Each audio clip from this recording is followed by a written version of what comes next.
Hello everyone, नमस्ते। मैं आपका ध्रुव सोनी आपका अपना यूट्यूब चैनल ध्रुव क्लासेस केमिस्ट्री में स्वागत करता हूं। आज हम लोग चैप्टर नंबर 2 को पढ़ेंगे, जिसका हिंदी में बोलते हैं बिलियन और इंग्लिश में इस चैप्टर को बोलते हैं सॉल्यूशन। तो दोस्तों, जैसे कि हम लोगों ने चैप्टर नंबर 1 को बड़े आराम से पढ़ा है, उसी प्रकार हम लोग चैप्टर नंबर 2 को बड़े आराम से पढ़ेंगे। चलो दोस्तों, आप लोगों ने जिस प्रकार सबसे पहले हमें चैप्टर नंबर 1 को प्यार दिया, उसी प्रकार चैप्टर नंबर 2 को भी प्यार देना पड़ेगा। वह मेरे लिए बहुत ही अनिवार्य है और आप लोगों के लिए बहुत ही बड़ा गिफ्ट है। तो चलो दोस्तों, आज हम लोग बिना किसी देरी से चैप्टर नंबर 2 को स्टार्ट करते हैं। जिसने अभी तक वीडियो को लाइक नहीं किया, उस वीडियो को लाइक कर दो। जिसने चैनल को सब्सक्राइब नहीं किया, वो चैनल को सब्सक्राइब कर दो। और जिसने प्लीज चैनल को और लिंक को शेयर नहीं किया है, वो जल्दी से इस चैनल और लिंक को शेयर कर दो। तो चलो दोस्तों, स्टार्ट करते हैं। सभी लोग पेन और कंप्यूटर आगे बैठ जाओ। हम लोग आज पढ़ेंगे सॉल्यूशन, जिसे हिंदी में बोलते हैं बिलियन। चैप्टर नंबर 2 को स्टार्ट करने से पहले इसका इंट्रोडक्शन लेंगे। बिलियन क्या होता है, इसका नाम बिलियन ही क्यों पड़ा है और कोई नाम क्यों नहीं पड़ा है। तो चलो दोस्तों, स्टार्ट करते हैं। पेन और कंप्यूटर के आप लोग बैठ गए होंगे, मुझे उम्मीद है। तो चलो स्टार्ट करते हैं। मैं जो बोल रहा हूँ आप लोगों को लिखना है, सुंदर सुंदर नोट्स को बनाना है। जैसा कि दोस्तों हम लोगों ने देखा है, इसको हिंदी में बिलियन बोलते हैं और इंग्लिश में सॉल्यूशन बोलते हैं। तो बिलियन क्या होता है, अब हम दोस्तों समझते हैं बिलियन क्या होता है। केमिस्ट्री में बिलियन को हम लोग बोलते हैं इंग्लिश में सॉल्यूशन। जब दो या दो से अधिक शुद्ध समांगी पदार्थों को मिलाने पर जो उत्पन्न होता है पदार्थ, एंड जो लिक्विड उत्पन्न होता है, जो पदार्थ उत्पन्न होता है, उसी को हम लोग बिलियन कहते हैं। जैसे कि दो या दो से अधिक पदार्थों को, एक ये मेरा एक डब्बा है, एक मेरा ये डब्बा है। बड़े आराम से केमिस्ट्री को मेरे लोगों को केमिस्ट्री के रूप में नहीं पढ़ना है, हम लोगों को लैब के बारे में पढ़ना है। एंजॉय के लैब, हाँ, लैब एंजॉय के जैसे पढ़ना है, मस्ती के रूप में पढ़ना है केमिस्ट्री को, जिससे कि हम लोगों को केमिस्ट्री बोरिंग नहीं लगे। तो चलो दोस्तों, ये माना ए एक मेरा डब्बा है, ये माना बी ये डब्बा है। इसमें मैंने ले लिया जल और इसमें मैंने ले लिया शक्कर। शक्कर तो अब क्या करते हैं, बिलियन क्या होता है, जब दो या दो से अधिक समांगी पदार्थों को, शुद्ध समांगी पदार्थों को मिलाने पर उत्पन्न हुआ पदार्थ बिलियन कहलाता है। अब ये दोस्तों यहाँ पे एक शब्द आ रहा है, समांगी पदार्थ। ये क्या चीज होती है, समांगी पदार्थ। सबसे पहले हम इस समांगी पदार्थ के बारे में पढ़ते हैं। वे पदार्थ जो आपस में रिएक्शन नहीं करते हैं, आपस में ब्लास्ट नहीं होते हैं, शुद्ध पदार्थ होते हैं। एक निश्चित रिएक्शन करने के बाद, एक निश्चित उसमें कुछ चीज घोलने के बाद वह दूसरी चीज को नहीं घोल पाते हैं, उन्हीं को हम समांगी पदार्थ कहते हैं। जैसे मैंने बोला आपस में रिएक्शन नहीं करते हैं, तो आपस में रिएक्शन क्या नहीं करेगा, जल प्लस शक्कर। ठीक है, तो आपस में रिएक्शन करने का मतलब ये नहीं है कि बिल्कुल ही रिएक्शन ना करें। ऐसा रिएक्शन ना करें कि जिससे ब्लास्ट हो जाए कोई चीज, जिससे अपने जीवन का, अपने बॉडी का, अपने पूरे पार्ट्स का किसी का खतरा रहे, किसी अदर पार्ट्स को भी खतरा रहे। जैसे कि जल और शक्कर, ये आपस में विलयन बनाते हैं। हम लोग घर पे भी बनाते हैं, मीठा मीठा शरबत पीते हैं गर्मियों में, वही चीज हम लोग आज बनाएंगे, इसका शरबत। तो क्या बोला मैंने, एक ले लिया जल, यहाँ पे जल है, यहाँ पे कोई शक्कर है। तो अब मुझे क्या बोला, दो या दो से अधिक समांगी पदार्थों को मिलाने पर उत्पन्न हुआ पदार्थ विलयन कहलाता है। तो मैंने इसको और इसको उठाया, अरे भाई यहाँ पे तो इंक ही नहीं है इसकी, इसको मैं इसमें मैंने जोड़ के इसका मैंने अलग सॉल्यूशन एक बना लिया। ये जब ये पदार्थ का सॉल्यूशन बना लिया, ये बन गया शरबत। शरबत बन गया, तो इसी को बोलते हैं बिलियन। इसी को हम लोग बोलते हैं बिलियन। तो आई होप, मेरे को उम्मीद है ये बिलियन आप लोगों को समझ में आ गया होगा। क्या होता है, दो या दो से अधिक शुद्ध समांगी पदार्थों को मिलाने पर उत्पन्न हुआ पदार्थ बिलियन कहलाता है। अब इसके हम डेफिनेशन को लिखते हैं, फिर उसके बाद हम बिलियन में पढ़ेंगे कि ये शक्कर क्या है और जल क्या है। ऐसा नहीं है कि किसकी चीज मात्रा अधिक है, किसकी मात्रा कम है, कम वाले को क्या नाम देना है, अधिक वाले को क्या नाम देना है। तो इसी प्रकार हम लोग पढ़ेंगे कि बिलियन में जो पार्टिसिपेट करते हैं, जो कण पार्टिसिपेट करते हैं, जिसको मिलाया जाता है, उसे हम कम और ज्यादा को क्या बोलते हैं। चलो दोस्तों, अब हम देखते हैं बिलियन की डेफिनेशन। बिलियन, जैसा कि हम लोगों ने आपको बेसिक पूरा बता दिया, अब इसको डेफिनेशन को लिखना है सबसे पहले, फिर इसको समझना है कि इसमें क्या लिखा है। दो या दो से अधिक शुद्ध पदार्थों का समांगी मिश्रण विलयन कहलाता है। जैसे कि हम बता चुके हैं समांगी मिश्रण क्या होता है, जो आपस में क्रिया ना करें, बहुत ही मामूली सी क्रिया करें। जैसे पीतल है, पीतल जैसे हम लोग बनाते हैं तो उसका पीतल कैसे बनाते हैं हम लोग, तो उसके लिए क्या होता है मैकेनिज्म, जिंक तथा निकिल का मिश्रण। जैसे कि ये मेरा जिंक है, ये मेरा निकिल है, इन दोनों का मिश्रण जो करते हैं उससे उत्पन्न हुआ पदार्थ पीतल प्राप्त होता है। कांसा, हम लोगों ने कांसा देखा हो, घर पे कांसा होता है, कांसे की बिछिया भी होते हैं। तो इन चीजों को कैसे बनाते हैं कांसा को, तांबे एवं टिन का मिश्रण, ये मेरा तांबा, ये मेरा टिन है, इन दोनों का मिश्रण जब करते हैं तो हमें कांसा प्राप्त होता है। तो अब ये तो मेरा पूरा बेसिक हो गया, इसको हमें समझना था, बेस के लिए समझना था, कंपटीशन के लिए समझना था कि बिलियन क्या होता है।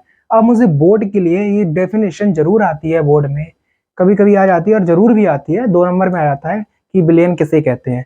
तो हम लोग उस डेफिनेशन में क्या लिखेंगे, बिलियन दो या दो से अधिक आपस में क्रिया ना करने वाले पदार्थ, जो आपस में क्रिया नहीं करते हैं, उन्हीं को समांगी मिश्रण है, जिनका संगठन कुछ सीमाओं तक परिवर्तित किया जाता है। इसका मतलब क्या है, जिसका संगठन कुछ सीमाओं तक परिवर्तित है, आपस में क्रिया ना करने वाले। जैसे कि मेरा एक जल हो गया, मैंने जल और शक्कर का मैंने एग्जाम्पल को लिया था, हम उसको जब मिलाते हैं तो कुछ जैसे शक्कर केजी है और मेरा 5 kg जल है, तो आपस में वो मिल जाएगी। अगर मैं 1 लीटर जल और 1 ही लीटर शुगर को लूं तो इम्पॉसिबल है मिलना, मिल तो जाएगी लेकिन इम्पॉसिबल है।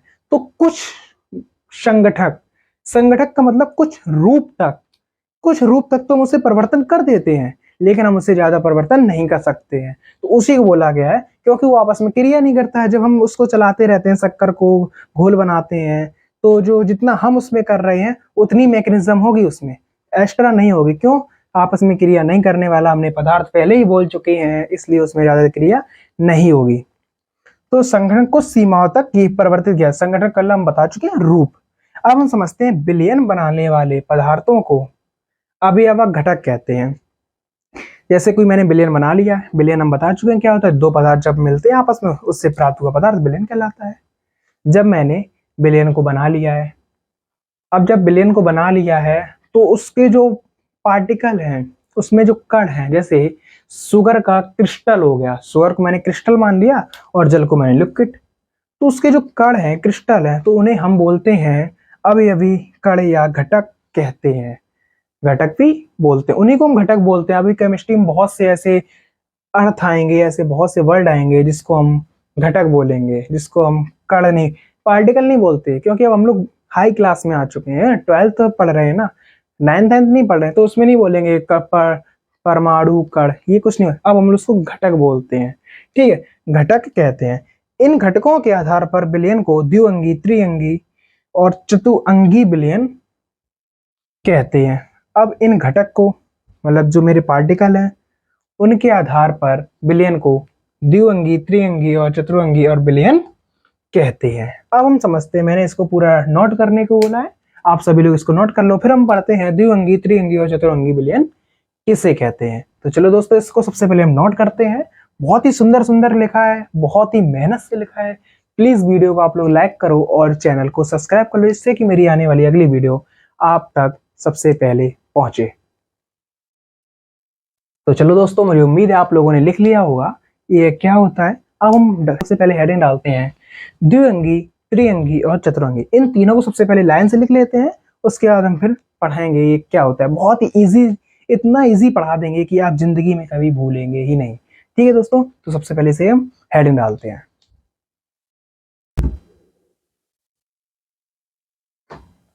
तो चलो दोस्तों, अब हम देखते हैं द्विअंगी विलयन, त्रिअंगी विलयन, चतुरंगी विलयन, ये क्या चीज होती है।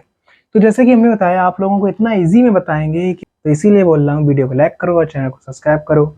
और अभी तक आप लोगों ने वीडियो को शेयर नहीं किया है तो जल्दी से जल्दी इस वीडियो और चैनल को जल्दी से शेयर कर दो, जिससे कि आपके दोस्तों, आपके भाई बहनों और भी देख सकेंगे।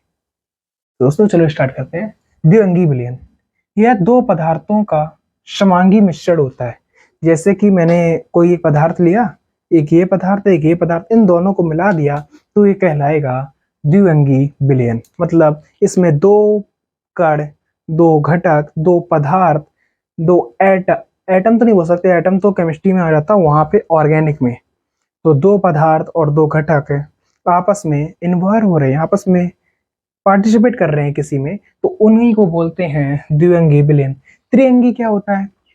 जब तीन घटक या तीन पदार्थ, इसीलिए मैंने घटक और पदार्थ को लिख दिया है, घटक बोलो या पदार्थ बोलो, आई मीन्स एक ही बात है। तो जब तीन घटक आपस में समांगी मिश्रण होता है तो उन्हें त्रिअंगी कहते हैं। मतलब तीन घटकों का आपस में मिश्रण हुआ तो उन्हें त्रिअंगी कहते हैं। चतुअंगी, जब चार पदार्थों का समांगी मिश्रण होता है तो उन्हें चतुअंगी कहते हैं। चतुअंगी किसे कहते हैं? तो आप बोल सकते हो, किसी कोई भी आपसे पूछे कि द्विअंगी विलयन किसे कहते हैं, त्रिअंगी किसे कहते हैं, चतुअंगी किसे कहते हैं, आपस में इन्हें बताओ क्या क्या अंतर होता है। तो आप बोल सकते हो अंतर, पहली बात कि इसमें द्विअंगी में दो पदार्थ होते हैं, त्रिअंगी में तीन, चार अंगी में चार। तो समझ जाएगा बंदा इंटेलिजेंट, इससे भिड़ना गलत पड़ जाएगा, बाहर ही पड़ जाएगा। तो आप लोगों को जल्दी से इस चीज को नोट कर लेना है बिना किसी देरी के, तो जल्दी जल्दी इसको नोट करो ब्रो। तो दोस्तों उम्मीद है आप लोगों को ये चीज समझ में आ गई होगी। बिल्कुल बेस से पढ़ा रहा हूँ, आप लोगों को कोई तकलीफ ना हो, इसीलिए कि आपके माइंड से बातें ऊपर से ना गुजरे, आपके दिमाग से ऊपर से ना गुजरे, इसीलिए मैं बिल्कुल बेस से लेके चल रहा हूँ ऊपर ऊपर। इसलिए थोड़ा सा टाइम लग सकता है लेकिन ज्यादा टाइम नहीं लगेगा। और मुझे उम्मीद है भले ही टाइम लग जाए लेकिन उन बच्चों से तुम बेहतर होगे जो कोचिंग में बैठ के आज से नहीं जुलाई से पढ़ रहे हैं। उन बच्चों से तुम बेहतर होगे, इसकी गारंटी ध्रुव केमिस्ट्री क्लासेस लेता है। अगर आपका नेचर, आपका बिहेवियर, आपका बॉडी पर्सनैलिटी ये ध्रुव केमिस्ट्री क्लासेस बिल्कुल चेंज ना कर दे तो आप बोलना कि सर मेरे भाई मेरे भैया आपने ये चीज क्या बोला था। सबसे मेन बात यह है आपको नॉलेज होना पड़ेगा। नॉलेज, अगर आप नॉलेज गेन करते हो तो बहुत ही अच्छी बात है। आप उन बच्चों में हो जो बोलते हैं मुझे मार्क्स से मतलब नहीं है, जो मैं बोलते हैं मेरे नंबर से मतलब नहीं है, ओनली नॉलेज होनी चाहिए। तो आप वो मेरे लिए सबसे प्रिय स्टूडेंट हो गए, सबसे मेरे प्रिय भाई हो गए, जो नंबरों से मतलब नहीं रखते हैं, मतलब रखते हैं अपनी नॉलेज से। तो दोस्तों आपको नंबरों पे नहीं जाना है, आपको नॉलेज गेन करना है। भले ही आपके 99% आ जाए, भले ही आपके 98% आ जाए, आपका कंपटीशन, आपका बेस मजबूत नहीं है, आपने रट्टा मार के कर लिया है, तो मेरी निगाहों में, मेरे अकॉर्डिंग ये चीज़ तो मेरे को नहीं जचती। भले ही कोई टीचर जचता हो, टीचर बोल देते हैं आप मुझसे पढ़ोगे तो 95% नंबर आएंगे, 99 आएंगे। देखो कि मेरा पीछे का बैकग्राउंड देखो कि इसमें देखो इतने बच्चों ने टॉप किया है। लेकिन मैं उन बच्चों से ये भी तो पूछना चाहता हूँ कि जो 95 नंबर लाए हैं क्या उनमें से सभी सिलेक्शन हुए हैं IIT जेईई नीट में? ऐसा नहीं होता है बच्चों। आपको नॉलेज होना चाहिए, आपको पता होना चाहिए IIT जेईई में उन्हीं बच्चों की सिलेक्शन होती हैं जिनके 60% होते हैं और उनका बेस इतना मजबूत होता है क्योंकि वे बेस पे ही चलते रहते हैं। और बेस पे जब इतना मजबूत हो जाएगा ना तो कंपटीशन वाला है तुमसे बस ये कहेगा बस इसको लगाओ, इसका ये मेथड है लगा दो। आप कहोगे हाँ सर ये तो चीज़ ऐसी है, ये ऐसी है, बस हो गया, आंसर आ गया। और जो बच्चों बेस तो बिल्कुल नहीं रखते उनसे बोलो ये चीज़ लगाओ, हाँ सर लगा तो लेंगे लेकिन इसमें ये चीज़ नहीं आ रही, वो चीज़। फिर वो बोलते हैं आपने पढ़ा था पिछले कक्षा 11 में, पढ़ा था आपने कक्षा 12 में, तो बोलते लो सर हमने तो रट्टा मार लिया था। फिर वहीं पे 2-2 3-3 साल घिटते हैं। तो आपको घिटना नहीं है, बिल्कुल आपको घिसना नहीं है, आपको अभी घिसना है। अभी आप बिल्कुल मत चमको, जब आप यहीं पे घिस जाओगे ना तो आगे चमकोगे। 12th के बाद चिंता मत करो। तो इसीलिए बोल रहे हैं आपको जल्दी से लिख लो और जल्दी से अपना बेस मजबूत कर लो। और बेस मजबूत करने के बाद फिर आगे कोई कंपटीशन की तैयारी करो। आप उन बच्चों से बेहतर होंगे जो 2 साल पहले से, साल भर पहले से तैयारी कर रहे हैं, क्योंकि वो ऊपर ही ऊपर पढ़ रहे हैं। और ऊपर ऊपर बच्चों जो पढ़ते हैं ना तो बस वो ये चाहते हैं बस पेपर में यही आ जाए, मैं टिक मार दूंगा। लेकिन आप लोग क्या चाहते हैं? पेपर में कहीं से आ जाए, बेस मजबूत है, कहीं से घुमा के पहुंच दो, हम तो पूरा कर देंगे। तो बस आप में और उनमें इतना ही अंतर होता है। आप ये चाहते हो पेपर कोई सा आए और वो ये चाहते हैं कि पेपर वही आए जो हमने पढ़ा है। तो बस, तो आप समझ गए होंगे, मेरा इतना ही काफ़ी बोलना बहुत है। तो आप बिल्कुल जानते होंगे, तो इसको आप लोगों ने नोट कर लिया होगा। अब हम लोग पढ़ेंगे कि विलेन को तो मैंने पढ़ लिया है, सॉल्यूशन को भी पढ़ लिया। आई मीन एक ही बात होती है विलेन और सॉल्यूशन। लेकिन उसमें जो शक्कर थी और एक में जल था, उसमें इसकी मात्रा थी 25%, इसकी थी 75%, तभी तो ये 100% बना था। लेकिन अब मैं 25 और 75 वाले को, आई मीन्स 25 और 75 वाले को क्या कहेंगे? कोई बता सकता है? कमेंट में जल्दी करके बताओ कि इसको मैं क्या नाम दूंगा और इसको क्या नाम दूंगा। तो जल्दी से बच्चों, जल्दी से मेरे भाइयों, जल्दी से मेरी बहनों, जल्दी जल्दी से कमेंट करो कि इसको मैं क्या नाम देने जा रहा हूँ। तो चलो दोस्तों, इसको मैं रब करता हूँ। हेडिंग डालते हैं कि क्या चीज क्या है। तो दोस्तों हम समझते हैं, इसका मैं नाम दूंगा विलायक और इसका नाम दूंगा बिले। दोस्तों मैंने ये नाम क्यों दिया, अभी आप लोगों को इसके हेडिंग डालते हैं और इसकी डेफिनेशन लिखते हैं तो आपको बिल्कुल समझ में आ जाएगी। हालांकि मैं इनको इंट्रोडक्शन के रूप में इनको देने को ये बता दूं कि जैसे कोई पदार्थ बनता है, विलायक बिले बनता है, तो उसमें जिस चीज की मात्रा कम होती है उसे हम बोलते हैं बिले, और जिस चीज की मात्रा अधिक होती है उसे हम बोलते हैं विलायक। ठीक है बिले? मतलब मैंने शरबत को बनाया था जिसमें चीनी की मात्रा कम थी। मैंने 100 ml शरबत को बनाया, उसमें चीनी मैंने डाली ओनली 25%। इतना मीठा हो जाएगा, नहीं तो ज्यादा खाएगा तो डायबिटीज हो जाएगी, फिर आपको डॉक्टर के पास जाना पड़ेगा। तो ऐसा भी शरबत पियो, 10 रुपए का शरबत 100 रुपए की दवाई, ऐसा भी नहीं चलेगा। तो दोस्तों मैंने 25% चीनी डाली है ना, जो 25 ग्राम चीनी डाली है, तो उसमें जो 25 ग्राम है, मतलब 100 ग्राम के अकॉर्डिंग वो 25 ग्राम कम है, तो उसी को बोलेंगे विलायक। जो 75 ग्राम है उसको बोलेंगे विलायक, और जो 25 ग्राम है उसे बोलेंगे बिले। मतलब बिलियन में जिसकी मात्रा कम होती है उसको बोलते हैं बिले, जिसमें अधिक होती है उसे बोलते हैं विलायक। दोस्तों समझ गए होंगे, इसको हम रब करके अब हम इसको हेडिंग डालते हैं बिले और विलायक। तो चलो दोस्तों हम देखते हैं बिले और विलायक ये क्या चीज होती है। जैसे कि हमने बेस में बता दिया है अभी कि बिले क्या होता है, विलायक होता है। अब इसकी डेफिनेशन के साथ हम लोग देखेंगे तो ज्यादा अच्छे से हम लोगों को समझ में आएगा। तो चलो दोस्तों विलायक को देखते हैं। सबसे पहले, विलयन के वे घटक जिनकी मात्रा अधिक होती है विलायक कहलाता है। मतलब कोई एक विलयन है जिसमें जिसकी मात्रा अधिक हुई तो उसे हम विलायक कहते हैं। इसे हम अपनी भाषा में मतलब याद करने के लिए, न्यूमेरिकल लगाने के लिए विलायक और विलय को अपने भाषा में किसी भी सिंबल से नोट कर सकते हैं। तो हमने इसे मान लिया है ए, इसे हम ए से लिख सकते हैं। लर्न करने के लिए, याद करने के लिए इसे क्या चीज है क्या नहीं है न्यूमेरिकल में, तो उसके लिए हमें ए से नोट कर लेते हैं विलायक को। तो विलायक क्या होता है? बिलियन के वे घटक जिसकी मात्रा अधिक होती है विलायक कहलाता है। इसे ए से लिख सकते हैं। एग्जाम्पल पे देखें, कैसे पता करेंगे ये विलायक है कि विलेय है? शक्कर तथा जल का घोल नंबर 1 एग्जाम्पल, नमक तथा जल का घोल नंबर 2 एग्जाम्पल। तो अब इसका चित्र बनाते हैं। एक हमने ऐसे पॉट ले लिया, एक बर्तन ले लिया, उसमें मैंने जल को घोला और शक्कर को घोला। पहले एक एग्जाम्पल को ले लेते हैं, ठीक है, शक्कर और जल का। पहले एक शक्कर लिया, उसमें जल और मिलाया और एक बर्तन में रखा उसे, उसको चलाया आराम से, आराम से उसे शरबत बना रहे हैं। ऐसे हम पियेंगे अभी, ठीक है, मीठा मीठा लगता है, उसको बर्फ और डालेंगे। तो जिसपे देखो ये रेड रेड है ना, ये चीज ज्यादा है। आई मीन्स इसे हम जल कह देते हैं। क्यों? जब शक्कर घोलोगे तो जल की मात्रा अधिक होती है और शक्कर की मात्रा कम होती है, तभी ये घुलता है। तो इसकी मात्रा अधिक है, इसे हम विलायक कहते हैं। उसमें लिखा है जिसकी मात्रा अधिक होती है उसे विलायक कहलाता है, उसे विलायक कहते हैं, फिर विलायक कहलाता है, मीन्स एक ही बात है। तो मैंने इसे विलायक कहा, क्यों? इसकी मात्रा अधिक है। और छोटे छोटे पार्टिकल देखो, ये ब्लैक कलर के और है, इसकी अपेक्षा बहुत कम है, तो इसे हम विलेय कहते हैं। इसकी डेफिनेशन नीचे लिखी हुई, अभी इसको भी समझते हैं। सबसे पहले इसको ये ज्यादा है तो विलायक कहते हैं, जल है, ठीक, क्यों? जल ही है इसमें ज्यादा। अगर इसी प्रकार हम नमक का ले लें, नमक और जल का घोल, तो भी नमक कम ही आएगा और जल अधिक होगा, तो भी ये विलायक कहलाएगा, जल। अब देखते हैं विलेय। विलयन के वे घटक जिसकी मात्रा कम होती है उसे विलेय कहते हैं। आई मीन शक्कर और जल का जो घोल बनाया है उसमें जिसकी मात्रा कम होती है उसे हम विलेय कहते हैं। तो देखो शक्कर, यही एग्जांपल हम इसमें ले लेते हैं और चित्र को बना लेते हैं जिससे कि हम समझते हैं विलेय क्या होता है। ये जो ब्लैक ब्लैक है मेरे पार्टिकल, इसे विलायक कहते हैं। क्यों? हम जान चुके हैं कि जो ज्यादा होता है उसे हम विलायक कहते हैं, जो कम होता है उसे हम विलेय कहते हैं। तो विलेय को, इसमें जल ज्यादा था तो विलेय बोल दिया। तो इसी में भी देखो जल है ज्यादा, ये जल है ना, शक्कर और जल का घोल में जल ज्यादा होगा, नमक तथा जल का घोल में जल ज्यादा हो तो इसे विलायक। जो पार्टिकल छोटे छोटे बने हुए हैं इसे हम विलेय कहते हैं।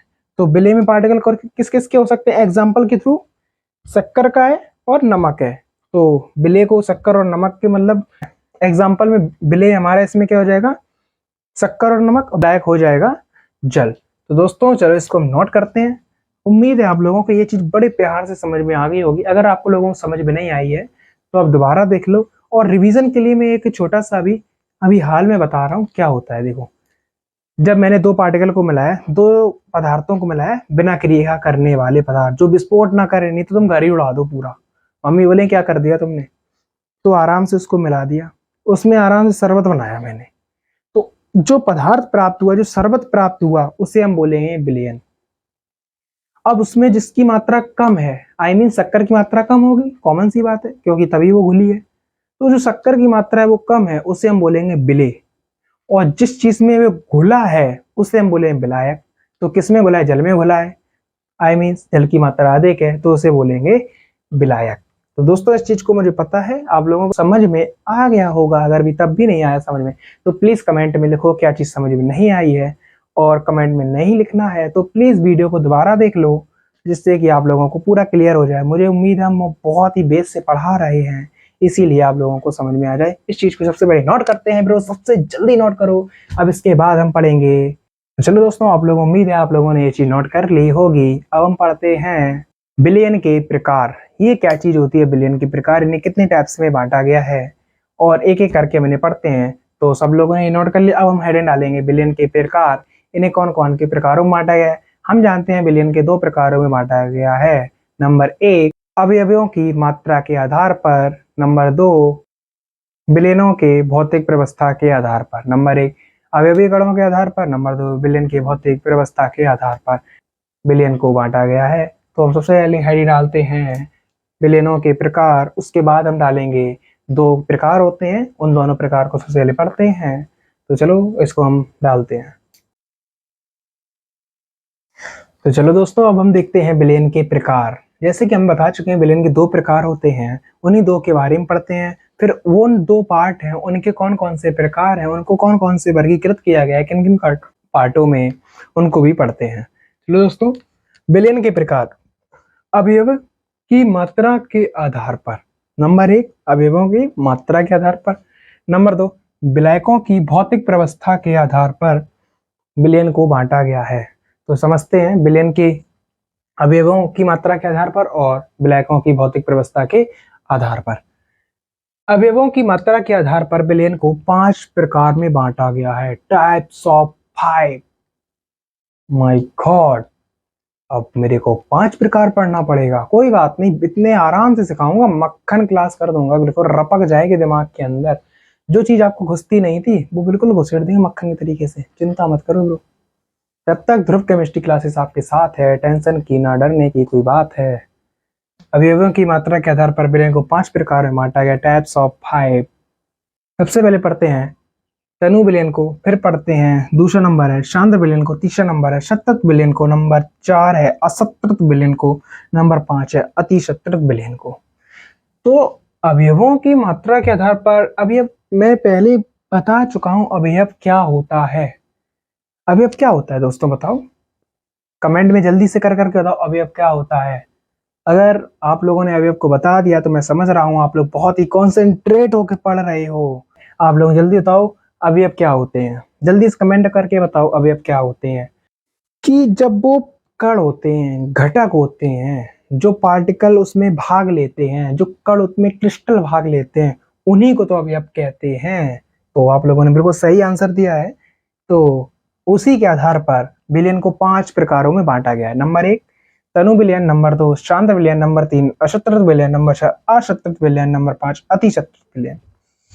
अब पढ़ते हैं, अभी हम इनके बारे में भी पढ़ेंगे क्या चीज होती है, ये कैसे बनते हैं, क्या चीज नहीं होती है इनमें, क्या क्या इनके अंतर हैं, इन सभी के बारे में पढ़ेंगे। थोड़ा सा वेट करो, तब तक हम पढ़ते हैं विलायकों की भौतिक व्यवस्था के आधार पर। विलायकों की मैं जान चुका हूँ विलायक क्या होते हैं, जैसा कि हमने पहले बता दिया है। विलेय और विलायक उसकी व्यवस्था के आधार पर, विलायकों की भौतिक व्यवस्था के आधार पर विलयन 3 प्रकार में वर्गीकृत किया गया है।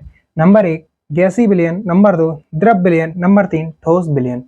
इन चीजों को सबसे पहले नोट करते हैं, फिर उसके बाद पढ़ेंगे तनु विलयन क्या होता है, फिर पढ़ेंगे सांद्र विलयन क्या होता है, फिर पढ़ेंगे शत्रत विलयन क्या होता है, फिर पढ़ेंगे अशत्रत विलयन, फिर पढ़ेंगे अतिशत्रत विलयन, फिर पढ़ेंगे गैसीय विलयन, फिर पढ़ेंगे द्रव विलयन, फिर पढ़ेंगे ठोस विलयन। आज इन सभी चीजों को मेरे को समाप्त करना है। उसके बाद हम पढ़ेंगे मोलरता, नॉर्मलता, मोलरिटी, फॉर्मलिटी, मोल अंश, मोल प्रभाव, इन सभी के बारे में आज पूरा क्लास रहेगा।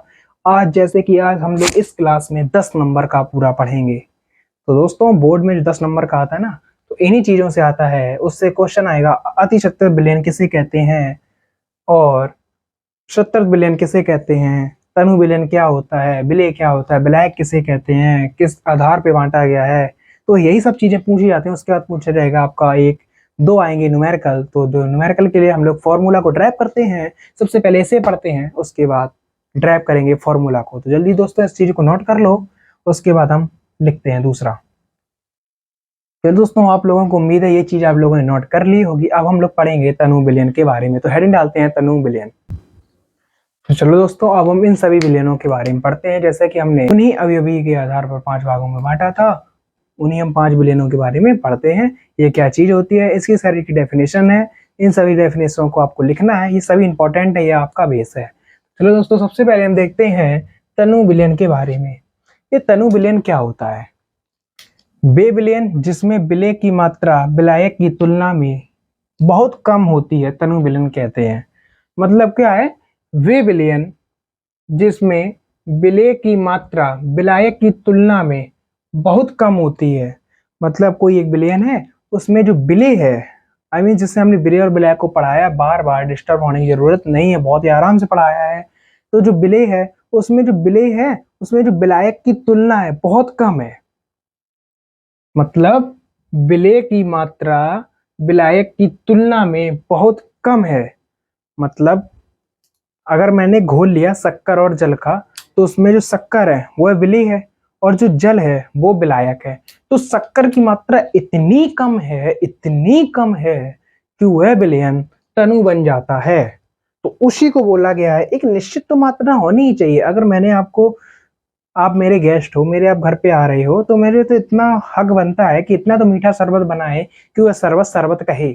ऐसा थोड़ी है मतलब उसमें 1 लीटर पानी में हमने 1 चम्मच शक्कर को घोल दिया, 1 टंकी पानी में 1 चम्मच शक्कर को घोल लिया तो शरबत बन जाएगा। कहने का मतलब तो यही है कि मतलब अगर हम चीनी और जल को मिलाते हैं तो वो शरबत बन जाता है, लेकिन ऐसा नहीं है दोस्तों। तो उसमें क्या बताया गया, हुआ तनु विलयन बन जाएगा। क्यों तनु बन जाएगा? क्योंकि तनु विलयन केमिस्ट्री की डेफिनेशन के हिसाब से वह विलयन होता है जिसमें विलेय की मात्रा विलायक की तुलना में बहुत कम होती है, तनु विलयन कहलाता है। तो उसी में बताया गया है कि विलेय की मात्रा विलायक की तुलना में बहुत कम होती है। ठीक है दोस्तों, ये चीज आपको समझ में आ गई होगी तनु विलयन के बारे में। सांद्र विलयन, ये क्या चीज होती है? सांद्र विलयन वे विलयन जिसमें विलेय की मात्रा अत्यधिक होती है, सांद्र विलयन कहलाते हैं। सांद्र विलयन क्या होता है? वह विलयन जिसमें विलेय की मात्रा बहुत अधिक होती है, उसे हम सांद्र विलयन कहते हैं। तो आप लोगों को इस चीज को समझ में आ गया होगा। मैं बहुत ही बारीकी से आप लोगों को समझा रहा हूं कि आप लोगों को कैसे भी समझ में आ जाए, लेकिन आप लोग समझो इसे, बार बार वीडियो को देखो। ये वीडियो आपकी चैप्टर नंबर 2 के लिए बहुत ही इंपॉर्टेंट, बहुत ही बेसफुल, बहुत ही कंपटीशन लेवल का बेस, बहुत ही कंपटीशन एडवांस का बेस, बहुत ही बोर्ड के लिए बहुत बहुत बहुत ही इंपॉर्टेंट होगी, जिससे कि आप लोगों को इसमें 10 से 12 नंबर का आप लोगों को मिलेगा। अभी आपको न्यूमेरिकल वगैरह भी मिलेंगे इस वीडियो में, फॉर्मूला ड्राइव भी बताया जाएगा कैसे होता है। तो इसलिए बोल रहा हूँ आप लोगों को जरूर ये वीडियो देखना चाहिए। अभी तक आपने चैप्टर नंबर 1 नहीं देखा है तो आप नीचे डिस्क्रिप्शन में डली हुई लिंक पे जाके चैप्टर नंबर की सारी वीडियो देखो, जिससे कि उसमें डेंसिटी के बारे में बताया गया है, जो बोर्ड में 4 नंबर का एक न्यूमेरिकल आता है, उसमें यूनिट सेल के बारे में बताया गया है, जो कि 2 नंबर की एक डेफिनेशन आती है। उसमें फ्रेंकल 260 की दोस्त के बारे में बताया गया है, जिसमें 2 नंबर की एक डेफिनेशन आती है, जिसमें यूनिट सेल की डेफिनेशन को ड्राइव करने का फॉर्मूला बताया गया है, जिसमें से आपका 2-3 नंबर करके पूरा जो लेक्चर 4 डले हुए उन चारों को बारीकी से देखो। फ्लिंकल डोज, शॉर्ट की डोज, क्रिस्टली, अक्रिस्टलीय पदार्थों, इन सारे लेक्चर को बड़े प्यार से देखो। आपके 10 से 12 नंबर बिल्कुल पक्के हो जाएंगे। उसी प्रकार 10 से 12 नंबर इसमें मैं पक्के करने जा रहा हूं। तो आप लोग इस चीज को समझ गए होंगे। तो चलो अब देखते हैं शतरत विलयन क्या होता है। बे विलयन किसी निश्चित ताप पर विलय की और अधिक मात्रा नहीं घोली जा सकती शतरत विलयन कहलाते हैं। मतलब ये मेरा एक विलयन है, अब इसमें ये तो मैंने जल मिला दिया और ये मिला दिया शक्कर। विलय और विलायक, शक्कर अक्कर कहने की जरूरत नहीं है यार, क्योंकि हम लोग केमिस्ट्री में पढ़ रहे हैं। केमिस्ट्री में किसी चीज का नाम नहीं लिया जाता है, किसी भी पदार्थ का नाम नहीं लिया जाता है। जो टीचर पदार्थ का नाम लेता है, जो फ्रेंड मेरे भाई, मतलब टीचर को छोड़ दो, टीचर से मैं नहीं बोलना चाह रहा हूँ, जो फ्रेंड, जो मेरे भाई इस पदार्थ का केमिस्ट्री में नाम लेते हैं, शक्कर अक्कर बोलते हैं, वो सबसे बड़ा बेवकूफ इंसान होता है। मैं तो आपको समझाने के लिए शक्कर बोल रहा हूँ, लेकिन आप लोग अब समझ गए होंगे। अब मैं कहूंगा विलय और विलायक। ओके दोस्तों, तो हम समझते हैं। जो यहाँ पे हमारा है, ये रहेगा मेरा विलय और ये रहेगा मेरा विलायक।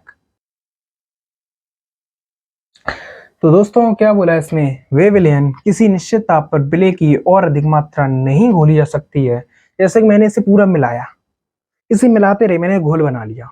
मतलब इतना शक्कर, आप लोग जैसे घर पे आपकी मम्मी वगैरह, आपकी मेरी मतलब आपकी मम्मी और मेरी मम्मी जो घर पे शरबत बनाती हैं, तो एक निश्चित एक ऐसा समय आता है, उसमें इतनी शक्कर घोली जाती है, इतनी शक्कर की एक निश्चित समय आता है कि उसका शक्कर नहीं घुलती है, नहीं घुलती है। उसे केमिस्ट्री लैब में जाके इतना टेम्परेचर देके उसमें शक्कर घोली जाती है, उसमें उसमें लिखा है ना, ताप पर विलय की और अधिक मात्रा नहीं घोली जा सकती है। मतलब मैंने ताप भी दे दिया, अपने हाथ का भी यूज कर लिया, अपने सभी यंत्रों का यूज कर लिया, उसमें अब शक्कर नहीं घोली जा रही है। आई मीन्स उसमें विलय नहीं घुल रहा है। तो ऐसे विलयन को शतरत विलयन कहते हैं। ठीक है दोस्तों, तो उसे किस क्या बोलते हैं, शतरत विलयन कहते हैं। इसमें ए कॉमा बी के बीच साम होता है। अब दोस्तों आप लोगों को प्लीज कमेंट में करके ये बताना है, आप लोग अगर अच्छे मन से पढ़ रहे हो तो आप लोगों को ये बताना है ए और बी इसमें क्या चीज है। मैं बता चुका हूँ ए और बी इसमें क्या चीज है।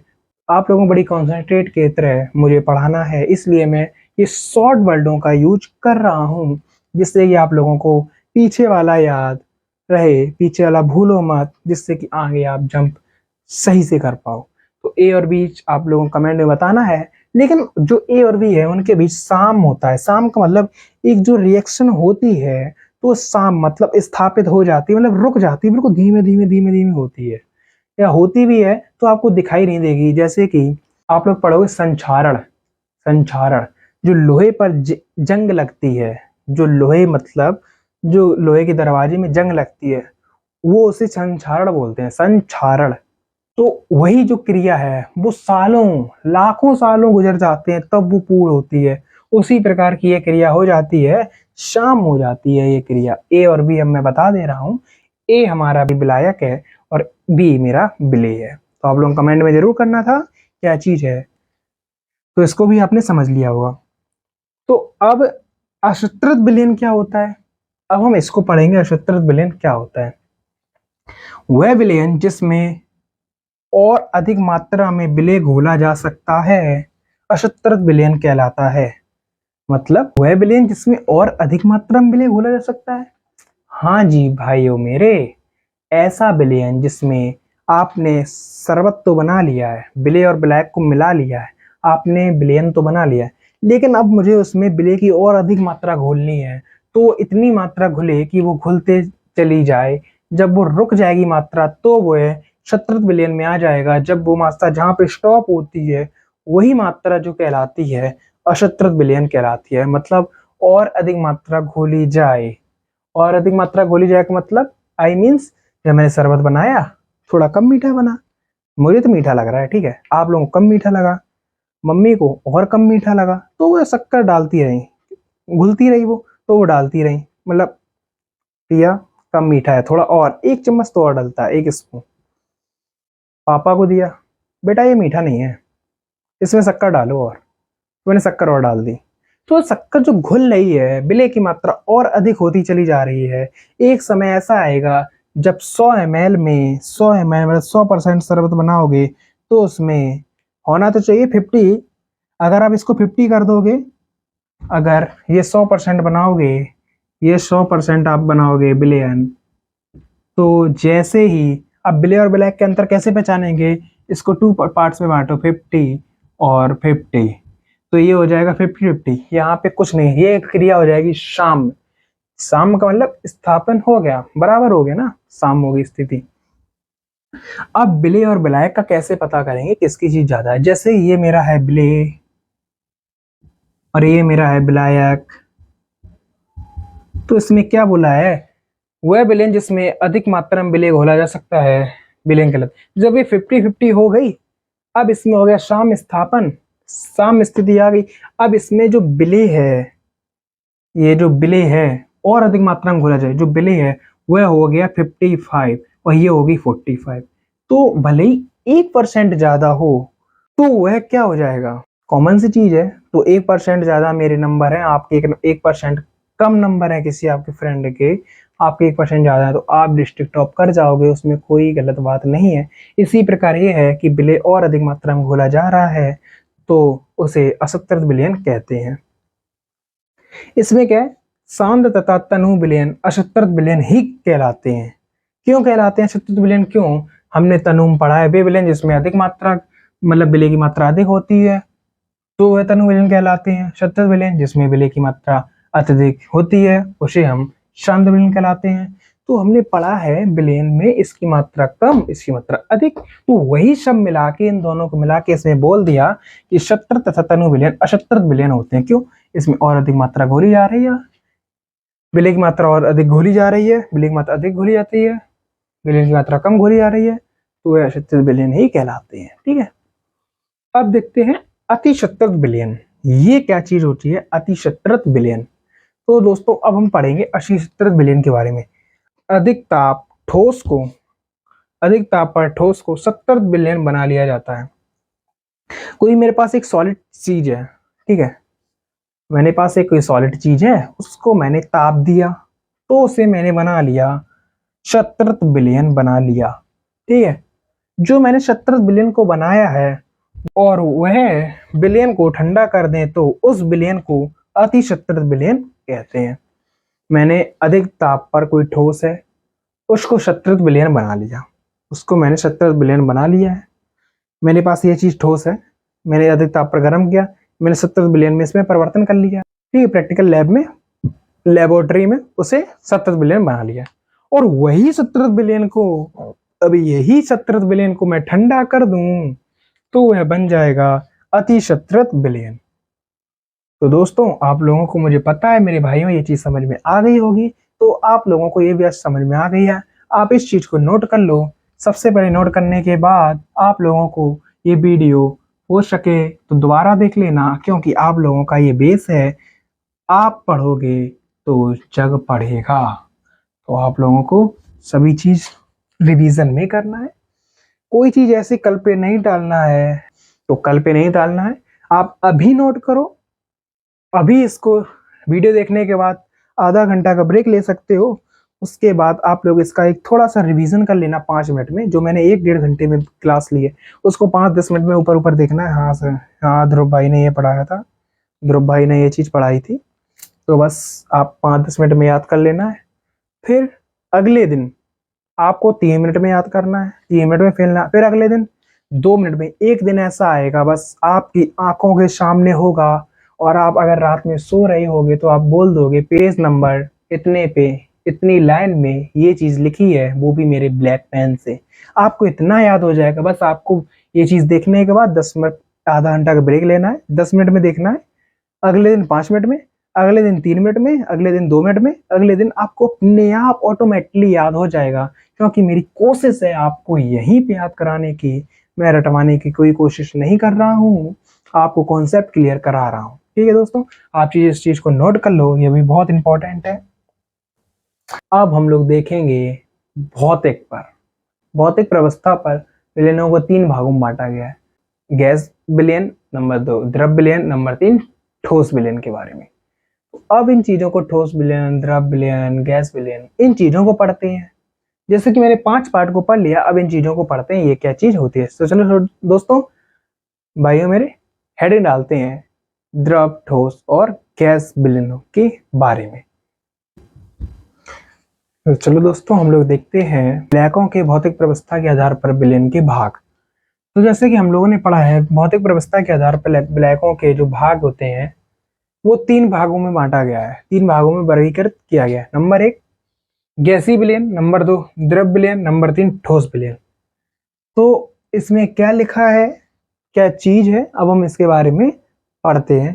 तो दोस्तों, सभी लोग नोट्स बनाते रहना। और अभी तक भाइयों आप लोगों ने मेरे चैनल को सब्सक्राइब नहीं किया है तो मेरे चैनल को, ध्रुव केमिस्ट्री क्लासेस चैनल को सब्सक्राइब कर लो और जल्दी से जल्दी इस वीडियो को लाइक करो। और हो सके प्लीज, कुछ नहीं चाहिए, बस आप लोग मेरा सपोर्ट बनाए रहना, चैनल को शेयर करो जिससे कि और आपके जो फ्रेंड हैं वो भी पढ़ सके। तो दोस्तों, पढ़ते हैं विलायकों की भौतिक व्यवस्था के आधार पर विलयन के भाग। तो कौन कौन होते हैं? गैसीय विलयन, द्रव विलयन, ठोस विलयन। तो विलायकों की भौतिक व्यवस्था के आधार पर विलयन को 3 भागों में वर्गीकृत किया गया है। तो 3 भागों में वर्गीकृत किया गया है, जैसे कि हमने पढ़ लिया है। अब हम पढ़ते हैं गैसीय विलयन। ये क्या चीज होती है गैसीय विलयन? अब हम इसके बारे में पढ़ते हैं। वह विलयन जिसमें विलायक गैस के रूप में पाया जाता है गैसीय विलयन कहलाता है। मतलब वह विलयन, मतलब वह सॉल्यूशन, आई मीन्स ऐसा सॉल्यूशन जिसमें विलायक गैस के रूप में पाया जाता है। अब विलायक कौन होता है मैं बता चुका हूं, जिसकी मात्रा विलयन में अधिक होती है उसी को विलायक कहते हैं, जिसे हमने 8 से अपने लिए नोट किया था जिससे कि मुझे याद रह सके। तो जिसमें विलायक की मात्रा अधिक होती है, जिसमें विलयन, जिस विलयन में किसी पदार्थ की मात्रा अधिक होती है उसी को विलायक कहते हैं। तो इसमें क्या लगेगा? वह विलयन जिसमें विलायक गैस के रूप में पाया जाता है। मतलब विलायक जो है उस विलयन में गैस के रूप में पाया जाता है तो उसे गैसीय विलयन कहते हैं। अब द्रव विलयन, वह विलयन जिसमें विलायक द्रव अवस्था में पाया जाता है उसे द्रव विलयन कहते हैं। जैसे कि मैंने बता दिया है शरबत, तो क्या है? तो जो विलायक है तो द्रव के रूप में पाया जाता है, जल है उसमें विलायक शरबत में, क्योंकि ए और बी, जो ए है उसकी मात्रा अधिक है, ए मैंने जल को माना था, बी मैंने शक्कर को माना था, तो उसी प्रकार बना सॉल्यूशन शरबत। तो जिसमें ए की मात्रा अधिक थी वह था विलायक। तो उसमें क्या लिखा है? वह विलयन जिसमें विलायक द्रव अवस्था में पाया जाता है। तो विलायक उसमें द्रव अवस्था में जल था, लिक्विड तो होता ही है ना, उसी प्रकार तो द्रव विलयन कहलाता है। अब ठोस विलयन क्या होता है ये थोड़ा समझना पड़ेगा, वो तो मैंने आपको याद करा दिया है, अब इसे समझते हैं। यदि किसी ठोस द्रव गैस के आणविक कण किसी अन्य ठोस में परिवर्तित हो, मतलब यदि किसी ठोस द्रव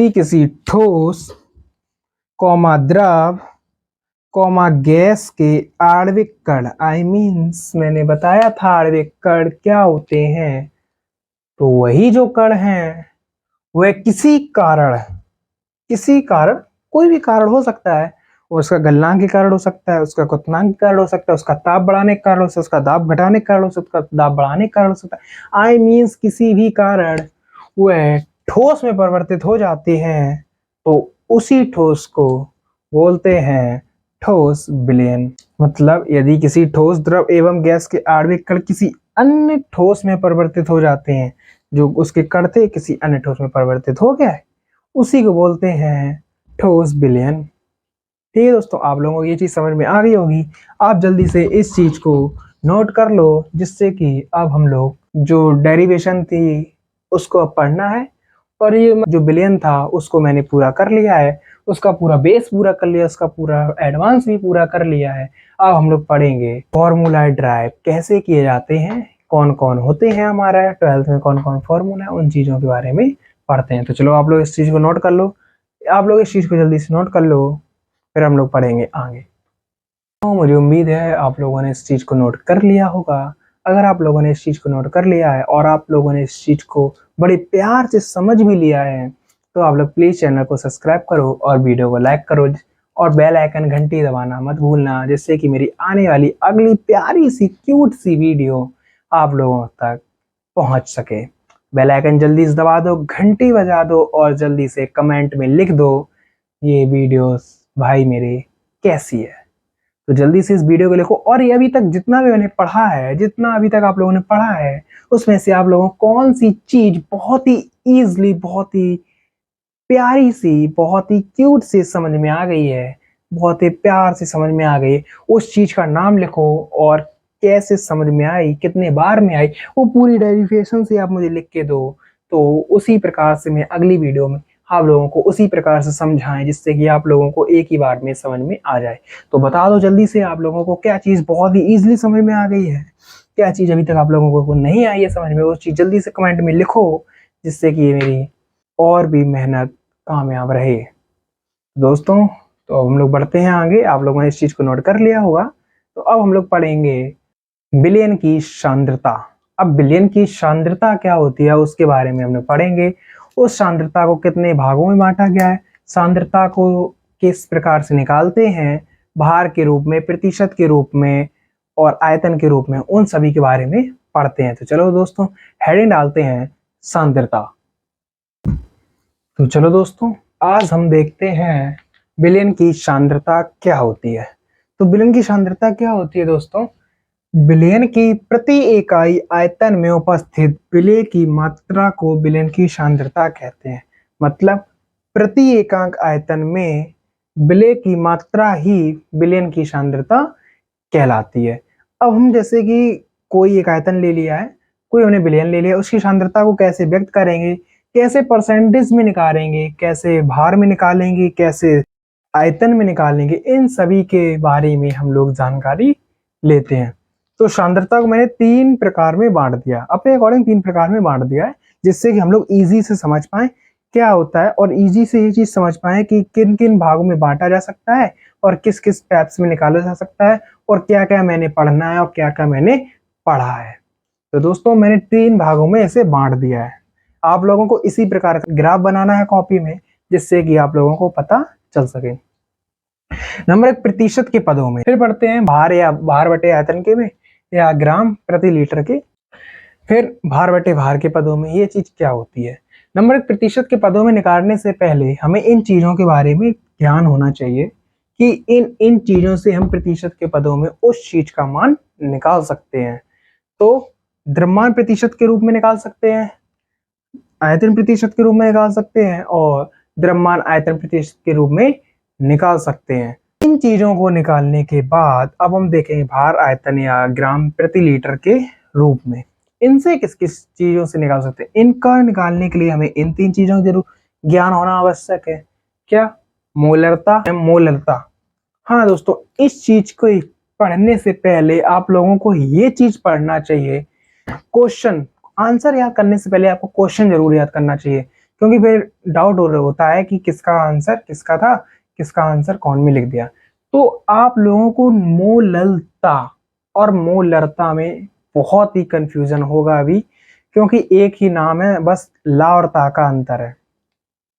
जैसे मोललता, मोललता, इन चीजों को थोड़ा ध्यान रखना है, इन चीजों के फॉर्मूलों को भी ध्यान रखना है, क्या चीज क्या पूछी गई। और मुझे उम्मीद है कि बोर्ड एग्जाम ऐसा एग्जाम है जो आप लोगों को ओनली घुमाता है। होता बहुत इजी चीज है, बस घुमा देता है आपको। बस वहां पे आप फंस गए तो समझो आप 3 घंटे पूरे ले जाओगे, नहीं कर पाओगे। बस उसमें फंसना नहीं है, बस आपको कॉन्सेंट्रेट होकर उस चीज को पढ़ना है और क्या चीज है उसको देखना है। तो मोलरता के बारे में पढ़ेंगे, फॉर्मलता के बारे में पढ़ेंगे और नॉर्मलता के बारे में भी पढ़ेंगे। अब भार बटे भार के रूप में कैसे निकालेंगे? भार बटे भार के रूप में निकालने के लिए इन 2 चीजों का ज्ञान बहुत ही आवश्यक है। और सबसे इंपॉर्टेंट अभी हम बताएंगे कौन कौन सी इसमें हेडिंग है जो बहुत ही इंपॉर्टेंट है। तो मोललता के बारे में पढ़ेंगे और मोल अंश के बारे में पढ़ेंगे। इसी को मोल प्रभाज भी बोलते हैं, इसी को मोल भिन्न भी बोलते हैं। इसके 3 नेम होते हैं, मोल प्रभाज, मोल अंश, मोल भिन्न। तो इन चीजों के नाम से किसी भी एग्जामिनर कहीं से भी पूछ सकता है, तो आप लोगों को ये चीज लिख लेनी चाहिए ऊपर, जहाँ पे खाली जगह वहां पे लिख लो आप लोग। तो अब इन चीजों को पढ़ेंगे तो हम बहुत ही प्यार से, लेकिन इनमें सबसे ज्यादा फोकस किस चीज पे करना है, जिससे कि हम लोगों को बोर्ड में वही चीज मिले जो हम यहाँ से फोकस करके वहां पे छापेंगे, वहां पे फोकस देंगे। तो वो क्या है, द्रव्यमान प्रतिशत, द्रव्यमान आयतन प्रतिशत, और ये तो वेरी वेरी मोस्ट इंपॉर्टेंट है, ये भी बहुत ही इंपॉर्टेंट है, फॉर्मूला। सबसे ज्यादा इंपॉर्टेंट है तो वो है वेरी वेरी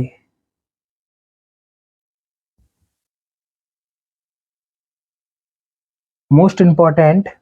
उसके बाद है वेरी वेरी मोस्ट इंपॉर्टेंट। तो ये चीजें बहुत ही इंपॉर्टेंट है, आप लोगों को जरूर याद करना चाहिए और जरूर आपको समझना चाहिए। इन्हीं से आते हैं न्यूमेरिकल, वो भी आपका 4 नंबर का, 4 नंबर का आता है भाइयों, पढ़ लेना चाहिए, तो इग्नोर मत करना चाहिए। तो जल्दी से हम पढ़ते हैं ऐसे। तो बिना किसी देरी के हम डालेंगे हेडिंग, द्रव्यमान प्रतिशत के पदों को व्यक्त करने से पहले हम सबसे पहले हेडिंग डालेंगे द्रव्यमान प्रतिशत, ये क्या चीज होती है, अब हम इसको पढ़ेंगे। तो दोस्तों हेडिंग डालते हैं द्रव्यमान प्रतिशत। तो दोस्तों चलो हम लोग देखते हैं द्रव्यमान प्रतिशत क्या होता है। तो ये एक फॉर्मूला है, हम लोग ड्राइव करेंगे अभी रफली तौर पे। तो ये तो अपना फेयर हो गया, अभी हम लोग रफली तौर पे एक फॉर्मूला ड्राइव करेंगे, यही फॉर्मूला को समझेंगे क्या चीज होती है। इसका एक न्यूमेरिकल आता है द्रव्यमान प्रतिशत का, वो भी बहुत ही इंपॉर्टेंट डेफिनेशन है ये भी। तो आज हम लोग देखेंगे द्रव्यमान प्रतिशत क्या होता है। द्रव्यमान प्रतिशत 100 ग्राम बिलियन में उपस्थित विलेय के ग्रामों की संख्या को बिलियन का द्रव्यमान प्रतिशत कहलाता है या फिर कहते हैं। आई मीन 100 ग्राम बिलियन में, एक कोई बिलियन है मेरा 100 ग्राम, उसमें जो में से मैंने माना डिब्बा में रखा है 100 ग्राम बिलियन सॉल्यूशन, सॉल्यूशन ठीक है, ये 100 ग्राम सॉल्यूशन, उसमें विलेय के ग्रामों की संख्या को बिलियन का द्रव्यमान प्रतिशत कहते हैं या फिर कहलाता, बिलियन का द्रव्यमान प्रतिशत कहलाता है। तो ये 100 ग्राम है, उसमें जो विलेय के ग्रामों की संख्या है, आई मीन नंबर हैं, उन्हीं को हम बोलते हैं द्रव्यमान प्रतिशत। तो इसका फॉर्मूला क्या होगा द्रव्यमान प्रतिशत का, विलेय का भार, मतलब जो आपका विलेय है, जैसे कि मैंने लिया 100 ग्राम NaCl में, 100 ग्राम NaCl में 50 ग्राम H2O घुला है, मतलब 50 नहीं मान सकते, 30 मान लिया, ठीक है, 30 ग्राम H2O घुला है। तो जो हमारा 100 ग्राम बिलियन है उसमें H2O घुला हुआ है कितना, 30%। H2 मीन्स जल, NaCl का सॉल्यूशन है। तो उसमें जो विलेय है, अब इसमें आप बता सकते हो विलेय कौन है और विलायक कौन है। तो हाँ हम लोग बता सकते हैं विलेय कौन है विलायक कौन है। जिसकी मात्रा बिलियन में अधिक होती है उसे हम बोलते हैं विलायक, और जिसकी मात्रा कम होती है उसे हम बोलते हैं विलेय। तो इसमें 100 ग्राम NaCl का सॉल्यूशन है, उसमें 30 ग्राम ही तो है यार भाई मेरे जल। जब 100 ग्राम में 30 ग्राम जल हो गया तो बचा 70%। तो अब 70% क्या है, वही 70% आपका NaCl है। जब ये 70%, 70 ग्राम NaCl है प्लस 30 ग्राम आपका जल है, तो हुआ कितना 100 ग्राम। तो यही 100 ग्राम सॉल्यूशन आपका ये NaCl का सॉल्यूशन बना हुआ है। तो समझ गए मेरे भाइयों। तो क्या है इसमें, तो विलेय का भार, मतलब विलेय कौन है इसमें H2O, तो विलेय का भार हम लोग ग्राम में रख देंगे। और बिलियन का भार, अब बिलियन क्या है, जो मैंने बिलियन बनाया, विलेय प्लस विलायक की संख्या, विलेय प्लस विलायक का भार, विलेय प्लस विलेय का आयतन, उसी को तो बोलते हैं विलेय और विलायक का हमने आयतन जोड़ दिया तो बिलियन का आयतन हो गया। विलेय प्लस विलायक का भार जोड़ दिया तो विलायक का भार हो गया। विलेय प्लस विलायक का द्रव्यमान जोड़ दिया तो विलायक का द्रव्यमान हो गया। तो वही चीज तो मैं बता रहा हूं आप लोगों को। तो विलयन का भार क्या होगा? विलेय प्लस विलायक का भार बराबर होता है विलयन का भार। तो क्या करेंगे, अब वह 100 ग्राम है तो वही 100 कर देंगे यहाँ पे। विलयन तो मेरा 100 ग्राम बना हुआ है तो वही 100 कर देंगे यहाँ पे। उसके बाद गुणे में इंटू में 100। तो हम जब काटा पीटी करके जो हमारा आंसर निकलेगा वह द्रव्यमान प्रतिशत निकलेगा। तो अभी हमने इसका फॉर्मूला को डेरिवेशन किया है, समझाया। आप लोगों को ये चीज याद करना चाहिए। और बहुत ही अगर आपको याद करना ही है तो सबसे ज्यादा याद करना है ये चीज, ये ग्राम में है। यहाँ पे ऐसे भी फॉर्मूले आएंगे जो केजी में लिखे होंगे, ऐसे भी फॉर्मूले आएंगे जो एमएल में लिखे होंगे। इसीलिए बोले इस डेफिनेशन को याद करना बहुत ही जरूरी है, बहुत ही जरूरी है। और ये फॉर्मूला आपके 2 नंबर का आता है। आपको पूछेगा द्रव्यमान प्रतिशत किसे कहते हैं, उदाहरण देकर समझाइए। तो आपको द्रव्यमान प्रतिशत की डेफिनेशन लेना, उदाहरण के लिए फॉर्मूला लिखना पड़ेगा। भाइयों ये मेरे बोर्ड के लिए नहीं, ये आपके नीट एग्जाम और जेई मेंस में जरूर पूछता है कि ये चीज क्या होती है। इससे रिलेटेड क्वेश्चन भी आते हैं आईआईटी और जेई में और नीट में। तो दोस्तों इस चीज को इग्नोर नहीं करना है, आपको एक्सेप्ट करना है, भले ही देर लगे, बस एक्सेप्ट करना है। तो जल्दी से इस चीज को नोट कर लो। चलो आगे बढ़ते हैं। अब हेडिंग डालते हैं आयतन प्रतिशत। तो दोस्तों अब हेडिंग डालते हैं आयतन प्रतिशत। ये क्या चीज होती है, चलो शुरू करते हैं। तो चलो दोस्तों हम लोग देखते हैं आयतन प्रतिशत क्या होता है। हम लोगों ने द्रव्यमान प्रतिशत को देख लिया है, अब हम लोग देखते हैं आयतन प्रतिशत। तो क्या होता है आयतन प्रतिशत? आयतन प्रतिशत 100 ml बिलियन में उपस्थित विलेय के मिलीलीटरों की संख्या बिलियन की आयतन प्रतिशत कहलाती है। अब ये क्या होता है, जैसे कि हम लोगों ने द्रव्यमान प्रतिशत को पढ़ा है ना, वही बिल्कुल सेम होता है आयतन प्रतिशत। बस इसमें क्या होता है, उसमें होता है ग्राम में, इसमें होता है एमएल में। तो क्या होता है आयतन प्रतिशत? विलेय का आयतन एमएल में, बिलियन का आयतन एमएल में इंटू 100। जब ये हम विलेय का आयतन रख देंगे और बिलियन का आयतन रख देंगे, अब ये बार बार बताने की जरूरत नहीं है। विलेय और विलायक बहुत देर से हो रही है, विलेय विलायक की बातें अब लिए आप लोगों को समझ में आ गया होगा। तो अभी हम जब उसका मान रखेंगे इंटू में 100 करेंगे तो जो हमारा फाइनल आंसर आउटपुट आएगा वो होगा आयतन प्रतिशत। ठीक है दोस्तों, अब मैंने आयतन प्रतिशत को भी पढ़ लिया। अब पढ़ेंगे द्रव्यमान आयतन प्रतिशत। जैसा कि द्रव्यमान मैंने पढ़ लिया है प्रतिशत, आयतन प्रतिशत भी पढ़ लिया। अब उसको कंबाइंड में पढ़ेंगे जिसे हम बोलते हैं द्रव्यमान आयतन प्रतिशत। तो चलो दोस्तों हेड डालते हैं द्रव्यमान आयतन प्रतिशत की। चलो दोस्तों हम लोग देखते हैं द्रव्यमान आयतन प्रतिशत क्या होता है। जैसे कि हम लोगों ने देख लिया है, द्रव्यमान प्रतिशत को देख लिया है, आयतन प्रतिशत को देख लिया है। अब हम लोग कंबाइंड में देखेंगे द्रव्यमान आयतन प्रतिशत, वो क्या चीज होती है। चलो हम उसको देखते हैं। 100 मिलीग्राम विलयन में घुले हुए उसके घटक, घटक में क्या हो सकता है, विलेय और विलायक, जैसे कि हम बताते आ रहे हैं, का ग्राम के द्रव्यमान को द्रव्यमान आयतन प्रतिशत कहते हैं। मतलब जो विलेय और विलायक हैं उसका जो द्रव्यमान है, उसके जो घटक हैं घुले हुए हैं, जो घुले हुए हैं उनका जो आयतन या भार है वो किसमें हो, द्रव्यमान आई मीन्स ग्राम में हो। ठीक है, तो हम लोग जो ग्राम में लेते हैं, मिलीग्राम में लेते हैं, तो 100 मिलीग्राम में होना चाहिए वो।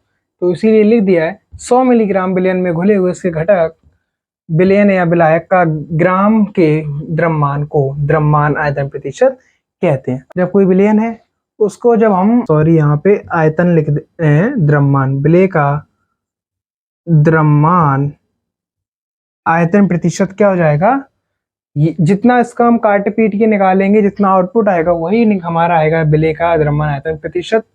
और अब हमें विलायक का निकालना है, तो विलायक के लिए क्या हो जाएगा, विलायक का द्रव्यमान आयतन प्रतिशत क्या हो जाएगा, विलायक का निकालना है तो विलायक का भार बटे में विलयन का भार आयतन इंटू 100। उसी प्रकार हो जाएगा जिस प्रकार ये विलेय का था, तो विलेय का था तो विलेय का भार, आयतन का तो आयतन का भार, बटे में दोनों सेम करना है, आयतन आयतन सेम है तो विलेय और विलयन विलयन बिल्कुल करना है सेम। 1/100 कुछ नहीं करना है, बस विलेय का भार निकालना। विलेय का द्रव्यमान आयतन प्रतिशत क्या होता है? विलेय का भार बटे में विलयन का आयतन इंटू में 100। विलायक का क्या होता है? विलायक का भार बटे में विलयन का आयतन इंटू में 100। उसी प्रकार ये पूरा हम लोगों का फॉर्मूला हो जाता है। इस प्रकार हम लोग जो प्रतिशत निकालते थे, जितना भी प्रतिशत है वो इन्हीं 3 फॉर्मूलों से निकालते हैं। वो तीनों फॉर्मूले हम लोगों ने देख लिया है। अब चलो हम लोग देखते हैं अगला, जिसमें से भार बटे आयतन है और ग्राम बटे में प्रति लीटर है, उसके बारे में देखते हैं। मोलरता, नॉर्मलता, फॉर्मलता के बारे में देखते हैं। ठीक है, अब ये चीज आप लोग नोट कर लो जल्दी से। अब उसके आगे देखते हैं। चलो दोस्तों, मुझे उम्मीद है आप लोगों ने ये चीज नोट कर ली होगी। अब हम लोग देखेंगे मोलरता के बारे में। मोलरता क्या चीज होती है, अब हम उसके बारे में देखते हैं। चलो हेडिंग डालते हैं मोलरता। तो चलो दोस्तों, हम लोग देखते हैं मोलरता क्या होता है। और भी बहुत ही इंपॉर्टेंट हेडिंग है, जिसके हम बहुत ही नहीं तो वेरी वेरी मोस्ट इम्पोर्टेंट। ये इतनी इंपॉर्टेंट है कि ऐसा कोई बोर्ड नहीं है, ऐसा कोई यूपी बोर्ड में साल नहीं है, ऐसा कोई अपने भारत में बोर्ड नहीं है जिसमें इस फॉर्मूले से, इस डेरिवेशन से क्वेश्चन ना आया हो। दोस्तों, हम इस गारंटी के साथ बोल सकते हैं इसको कि ये very very most important heading है। हर साल इससे एक क्वेश्चन आता है आपके 2 और 4 नंबर का। अगर उसमें पूछा मोलरता किसे कहते हैं, उदाहरण देकर समझाइए, तो आपको मोलरता किसे कहते हैं ये लिखना पड़ेगा। उदाहरण देखने के लिए ये सब, ये तो ये 2 नंबर का आ जाएगा। ठीक, उसमें लिखा मोलरता किसे कहते हैं और उसके नीचे लिखा है एक क्वेश्चन, अगर वो आ गया तो आप समझो ये पूरा 4 नंबर का आता है।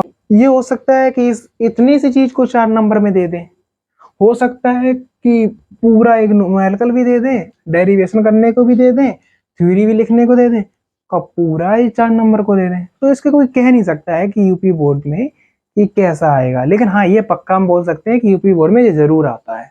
तो चलो हम लोग स्टार्ट करते हैं। मोलरता किसे कहते हैं? 1 लीटर विलयन में घुलित विलेय के मोलों की संख्या विलयन की मोलरता कहलाती है। 1 लीटर विलयन में, 1 लीटर विलेय, विलयन में विलेय जो है वो घुला हुआ है 1 लीटर में। तो इसका फॉर्मूला क्या हुआ? पदार्थ का भार, आप जो कोई उसमें पदार्थ दिया उसका भार, बटे में पदार्थ का अणु भार। जैसे कि NaCl में उसमें दिया है न्यूमेरिकल में NaCl, तो अणु भार कैसे निकालते हैं? Na हम जानते हैं, Cl जानते हैं, इस दोनों को अलग अलग कर दो। Na का होता है 23 और Cl 17 दूनी 34 प्लस 35 35.5।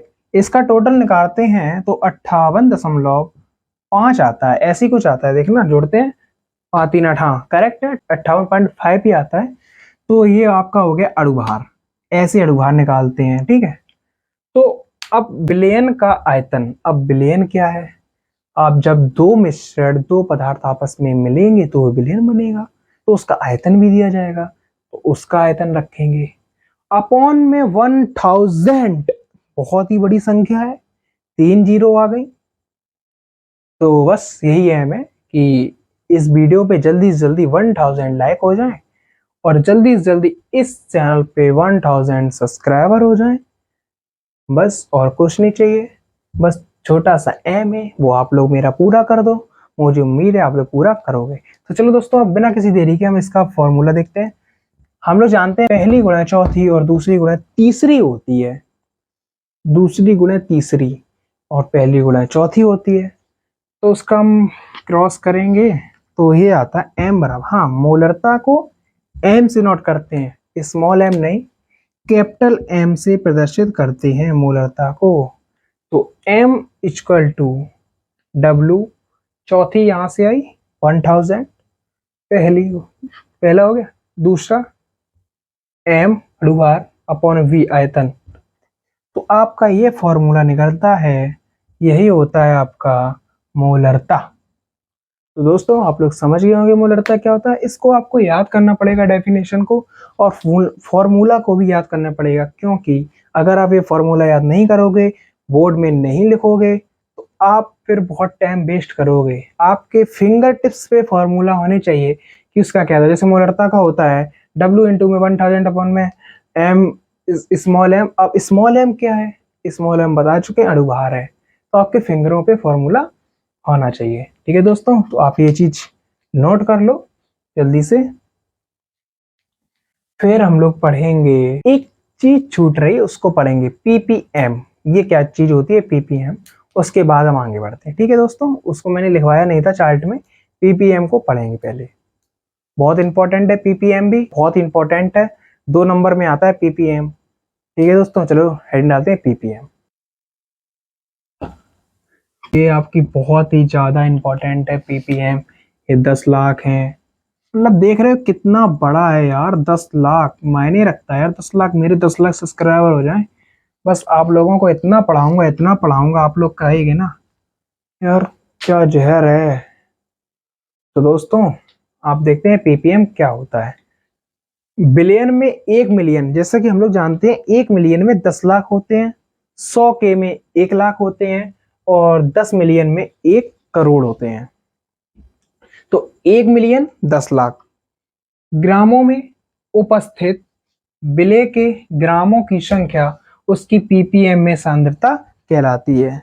तो सांद्रता क्या कहलाती है ppm में, बिलियन में उपस्थित 1 मिलियन 10 लाख, 1 मिलियन मतलब 10 लाख ग्रामों में उपस्थित विलेय के ग्रामों की संख्या उसकी ppm में सांद्रता कहलाती है। ये ppm का जो सांद्रता है, इसका फॉर्मूला जानते हैं हम लोग। तो क्या होता है ppm में सांद्रता, ppm विलेय का भार ग्राम में, जो हम लोगों का विलेय होगा, हम लोग जब बिलियन बनाते हैं तो उसमें विलेय होता है और विलायक होता है। तो विलेय का भार ग्राम में लिखेंगे, बिलियन का भार भी ग्राम में लिखेंगे, इंटू 10 की पावर 6।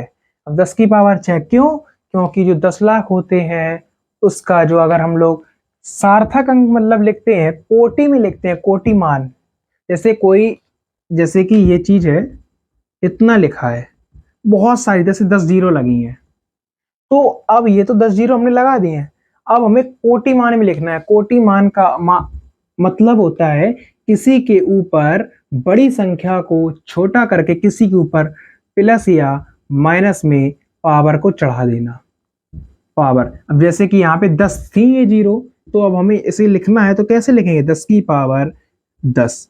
अभी प्लस में क्यों है, क्योंकि मैंने इसे छोटा लिखा है। अगर ये चीज दशमलव यहाँ होती और हमें इसे चढ़ाना होता, माइनस में आ जाता, समझे ना। तो उसी प्रकार जैसे 10 लाख को लिखेंगे, 10 लाख को कैसे लिखेंगे, इकाई, दहाई, सैकड़ा, हजार, 10,000, लाख, 10 लाख।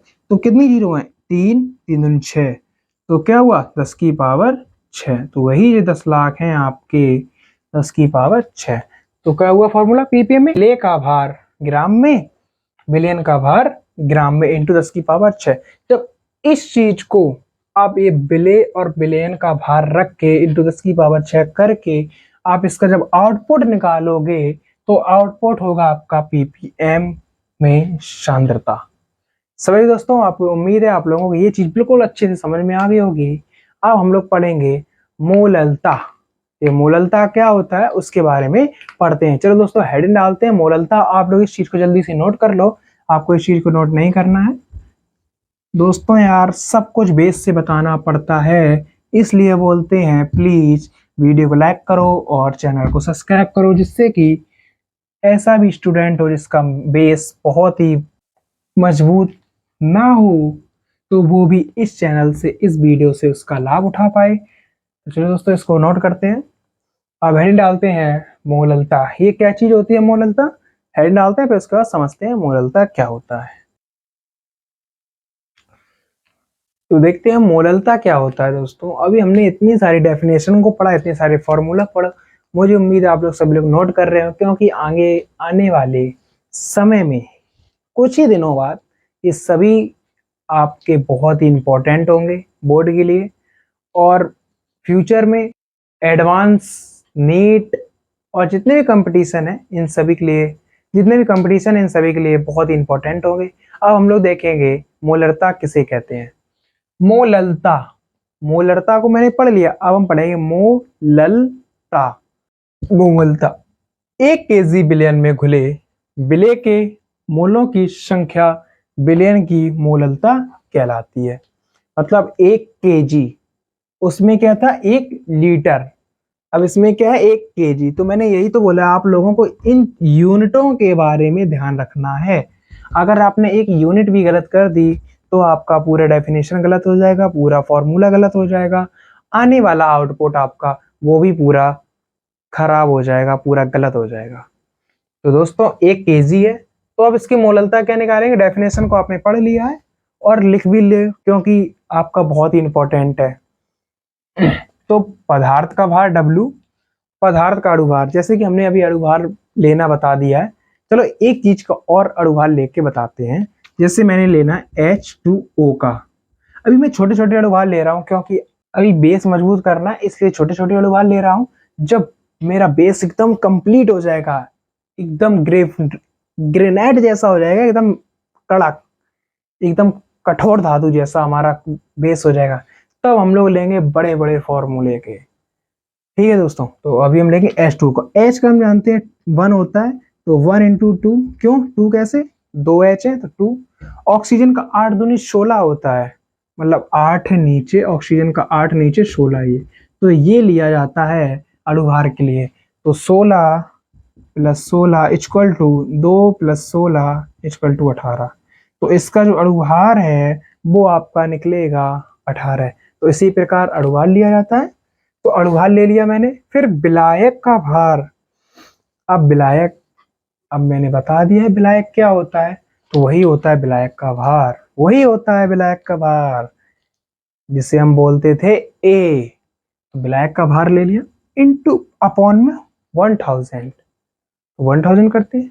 तो जैसे ही हम लोग पता है पहली गुना चौथी और दूसरी गुना तीसरी होता है, तो इस कैलकुलेशन करने के बाद मेरा फॉर्मूला ड्राइव होता है मोललता का W इंटू में 1000 अपॉन में M इंटू W। एक चीज बता दूं, यहाँ पे W 2 बार आई है, तो आप लोगों को पता है ये स्मॉल W है, ये कैपिटल W है, और स्मॉल और कैपिटल का अंतर बता दें क्या होता है। बहुत ही कोई चीज ये नहीं बताएगा कि स्मॉल और W का, स्मॉल और कैपिटल में क्या अंतर है। जो वर्ड इस फॉर्मूले में स्मॉल में लिखे होते हैं, जैसे W हुआ, V हुआ, स्मॉल में है, तो आप समझ जाओ वो चीज छोटी है। छोटी हमने बिलियन में क्या बताई थी, बिले होता है, सबसे छोटा बिले होता है, क्यों कम ही होता है ना, इसलिए बिले होता है। तो समझ जाओ वह चीज बिले है। जो चीज बड़ी लिखी हुई है तो बिलियन में ज्यादा क्या होता है, वह विलायक होता है। तो समझ जाओ भाइयों मेरे, वह चीज विलायक है। एनीबडी मेरे फ्रेंड्स, जो कोई भी हो मेरा फ्रेंड्स, जो कोई मेरे भाई एंड सिस्टर, जो कोई भी हो, इस वीडियो को प्लीज लाइक करो, प्लीज शेयर करो और चैनल को सब्सक्राइब करो। घंटी बजाना मत भूलना क्योंकि मेरी आने वाली अगली वीडियो आप तक सबसे पहले पहुंचे। तो दोस्तों मैंने बता दिया है, छोटी चीज बिले, बड़ी चीज बिलाया। तो अब नो फिकर नो टेंशन, चलो देखते हैं आगे। इतना मैंने देख लिया है मोललता क्या होता है, तो W इंटू 1000 अपॉन में M इंटू W। अब इन सारे फॉर्मूले को मैंने आपको लिखवाया है, समझाया है, अब इस पे करेंगे प्रैक्टिस। वो प्रैक्टिस मेरी आने वाली अगली वीडियो में कुछ ही दिनों बाद आएगी, जिससे कि मेरा ये चैप्टर कंप्लीट हो और फिर आपका प्रैक्टिस चलेगी। मैं अब हम देखते हैं मोल अंश, मोल प्रभाज, मोल भिन्न, जो कि एक ही नाम है इन चीजों के। उसे हम बोलते हैं सबसे ज्यादा फेमस इंसान मोल अंश, सबसे ज्यादा फेमस वर्ड मोल अंश के बारे में या मोल प्रभाज के बारे में। चलो दोस्तों हेडिंग डालते हैं मोल प्रभाज। तो दोस्तों हम देखते हैं मोल अंश, मोल प्रभाज, मोल भिन्न, इन तीनों का नाम एक ही है। हम किसी भी नाम से इन्हें पुकार सकते हैं, जैसे हम लोगों के अलग अलग नाम होते हैं, इसी प्रकार इसका भी अलग अलग नाम है। मोल प्रभाज भी इसे बोल सकते हैं, अंश भी बोल सकते हैं, भिन्न भी बोल सकते हैं। तो दोस्तों मोल प्रभाज, मोल अंश, मोल भिन्न, देखते हैं क्या होता है। किसी विलयन में विलय या विलायकों के मोलों की संख्या, मतलब कोई एक विलयन है उसमें विलय या विलायकों की मोलों की संख्या तथा विलयन में उपस्थित कुल मोलों की संख्या के अनुपात को मोल प्रभाज कहते हैं। कोई विलयन है उसमें विलय या विलायकों की मोलों की संख्या, ठीक है मैंने मान लिया कोई है, उस विलयन में कुल मोलों की संख्या, तो ठीक हमने वो भी मान लिया, उसके अनुपात को ही बोलते हैं मोल प्रभाज। जब हमने सब कुछ ही मान लिया है तो हम देखते हैं क्या मानना है मैंने। जैसे हमें निकालना है विलेय का, तो विलेय का निकालने के लिए क्या करेंगे, विलेय या विलायकों के कुल मोलों की संख्या। तो कुल मोलक संख्या कितनी, मोल प्रभाज से n, संख्या n से नोट करते हैं, सभी में संख्या n से ही नोट करते हैं। कुल मोलों की संख्या, जब विलेय और विलायक के कुल मोलों की संख्या की बात होगी तो हमारा आएगा n plus capital N, small n plus capital N। अगर हम n कर देते तो मुझे कुछ समझ में नहीं आता ये में विलायक है कि विलेय है कि विलेयन है, आई मीन्स हमें समझ भी नहीं आता, कहने का मतलब ये है। तो हम इसको स्मॉल और कैपिटल N से प्रदर्शित कर रहे हैं। अब n जो है, अब ऐसा तो नहीं है कि क्वेश्चन में n का डायरेक्ट मान दे दिया जाए, ऐसा बिल्कुल नहीं है, हमें n का मान निकालना पड़ेगा। वो कैसे निकलेगा उसको हम देखते हैं।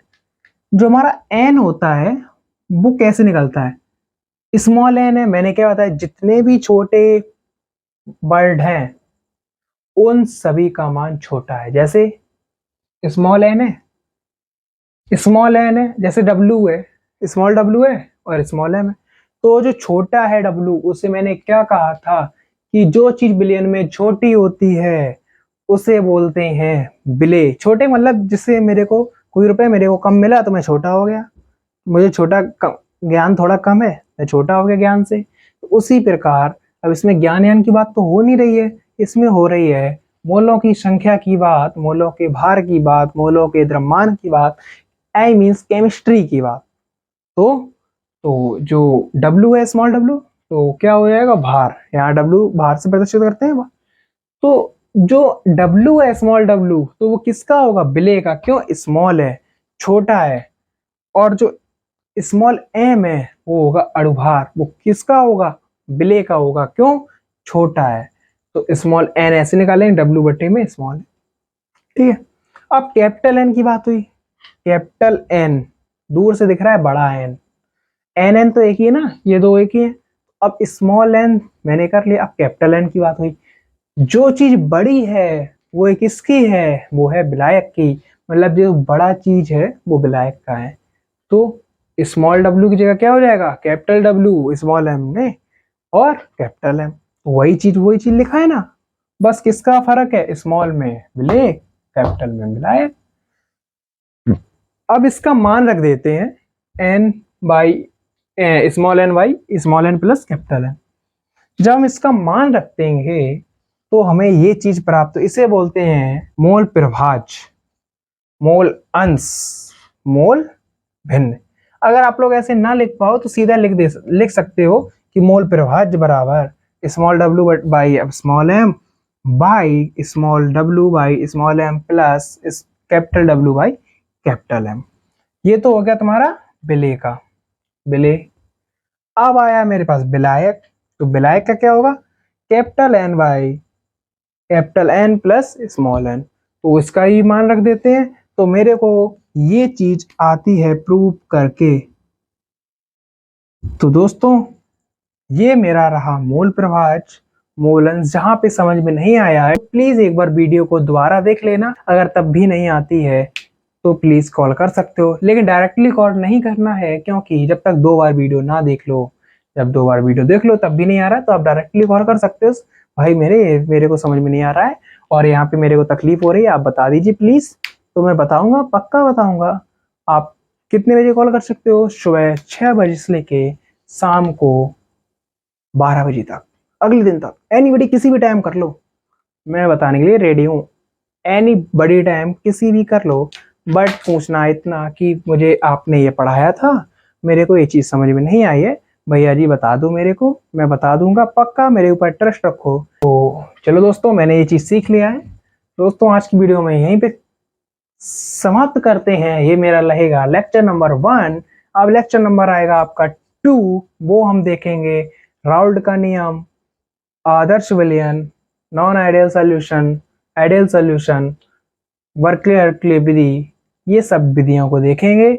जो लॉ वगैरह है मेरे इस चैप्टर में सारे, उस लॉ को अगली लेक्चर नंबर 2 और 3 में मैं पूरा इस चैप्टर को खत्म कर दूंगा, जिससे कि आप लोग कम समय में ज्यादा से ज्यादा अच्छा कंटेंट पढ़ सकें।